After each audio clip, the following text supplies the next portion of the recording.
Hello అండి, ఇవాళ special వచ్చేసి క్షీరాన్నం. మనకు నవరాత్రుల్లో కానీ పూజలకి వ్రతాలకి కూడా ఈ క్షీరాన్నాన్ని చాలా సింపుల్గా ప్రిపేర్ చేసుకోవచ్చు. చాలా టేస్టీగా కూడా ఉంటుంది.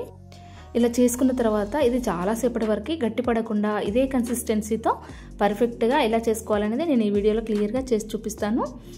Welcome to my channel.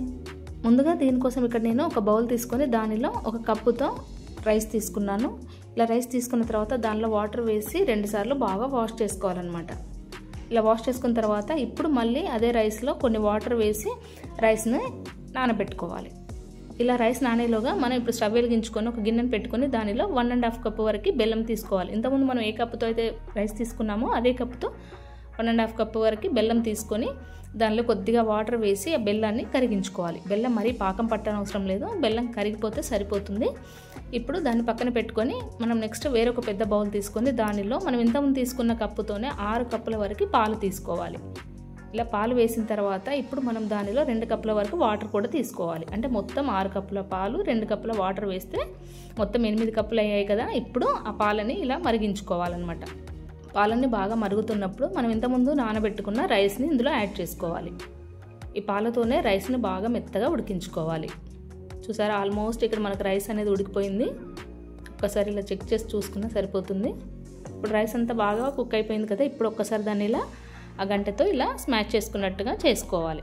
చేసుకున్న తర్వాత ఇప్పుడు స్టవ్ను సిమ్లో పెట్టుకొని మనం ఇంతకుముందు కరిగించుకున్న బెల్లం పూర్తిగా చల్లారిన తర్వాత దీనిలో ఇలా ఒక స్ట్రైనర్ ద్వారా వడగట్టుకోవాలి. ఇలా స్ట్రైనర్ ద్వారా వేయడం వల్ల ఏదైనా డస్ట్ పార్టికల్స్ ఉన్నా కూడా తీసేసుకోవచ్చు. ఇలా బెల్లం వేసిన తర్వాత అంతా కూడా ఒకసారి బాగా మిక్స్ చేసుకోవాలి. ఇక్కడ బెల్లం వేడిగా ఉన్నప్పుడు వేసుకుంటే పాలు విరిగిపోయే ఛాన్స్ ఉంటుంది కాబట్టి అది పూర్తిగా చల్లారినాక ఇందులో వేసుకొని కలుపుకున్నాం కదా. ఇప్పుడు దానిలో కొద్దిగా ఇలాచి పౌడర్ కూడా వేసుకొని మళ్ళీ ఒకసారి కలుపుకొని పక్కన పెట్టుకోవాలి. నెక్స్ట్ డ్రై ఫ్రూట్స్ ఫ్రై చేసుకోవడం కోసం ఇక్కడ 2-3 టేబుల్ స్పూన్ల నెయ్యిని తీసుకొని దానిలో జీడిపప్పు బాదం పప్పు కూడా వేసి కొద్దిగా ఫ్రై అయిన తర్వాత దానిలో కొన్ని కిస్మిస్ కూడా వేసుకొని వాటిని మంచిగా ఫ్రై చేసుకోవాలి. ఇవి మంచి కలర్లోకి వచ్చిన తర్వాత ఇప్పుడు స్టవ్ ఆఫ్ చేసుకొని మనం ఇప్పుడు ఈ క్షీరాన్నంలోకి ఈ డ్రై ఫ్రూట్స్ని కూడా యాడ్ చేసుకోవాలి. చూసారుగా ఎంత పర్ఫెక్ట్గా వచ్చేసిందో. మనం కావాలంటే నెయ్యి అనేది దీనిలో కొద్దిగా పైన యాడ్ చేసుకోవచ్చు. సూపర్ కన్సిస్టెన్సీగా మనకి ఇక్కడ క్షీరాన్నం అనేది రెడీ అయిపోయింది. మనకి ఇంట్లో పూజలు ఏవి జరిగినా లేదంటే నవరాత్రులకి అమ్మవారికి ఇలా క్షీరాన్నాన్ని కూడా చేసి నైవేద్యంగా పెట్టొచ్చు. చాలా సింపుల్గా చేసుకునే ఈ క్షీరాన్నం మీ ఇంట్లో మీరు కూడా ఒకసారి తప్పకుండా ట్రై చేసి నైవేద్యంగా పెట్టండి.